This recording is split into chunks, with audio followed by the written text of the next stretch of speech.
মুক্তাগাছা পৌর এলাকাধীন কান্দিগাঁওয়ের মুজিদ বানু ফাউন্ডেশনের উদ্যোগে রমাদানের তাৎপর্য শীর্ষক আলোচনা ও ইফতার মাহফিল অনুষ্ঠিত হয়েছে।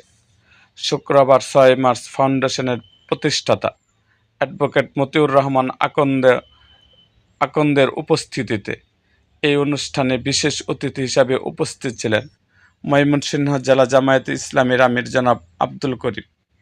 বিশিষ্ট আলিমুদ্দিন মাওলানা বদরুল আলমের সভাপতিত্বে অনুষ্ঠানে আরও উপস্থিত ছিলেন অধ্যাপক শামসুল হক, আব্দুল মুজাহিদ, মাওলানা মুস্তফা রায়হান, আফতাবুর রহমান আকন্দ, মাওলানা আব্দুল কুদ্দুস, অধ্যাপক সাইদুল হক, জনাব কামরুজ্জামান, ডক্টর মুস্তাক আহমেদ, অধ্যক্ষ মোহাম্মদ শামীম, এমদাদুল হক ও রাশেদুজ্জামান সহ স্থানীয় ইউনিয়ন ও ওয়ার্ডের দায়িত্বশীল নেতৃবৃন্দ। ১.৫ শতাধিক মানুষের উপস্থিতিতে এই ইফতার মাহফিলটি স্থানীয় সর্বস্তরের মানুষের এক বিশাল মিলন মেলায় পরিণত হয়।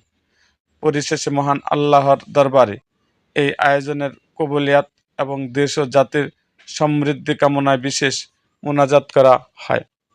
এরকম আরও ভিডিও পেতে আমাদের মুক্তাগাছার ইতিহাস মিডিয়া ইউটিউব চ্যানেলটিকে সাবস্ক্রাইব করুন এবং পাশে থাকা বেল আইকনটি বাজিয়ে দিন।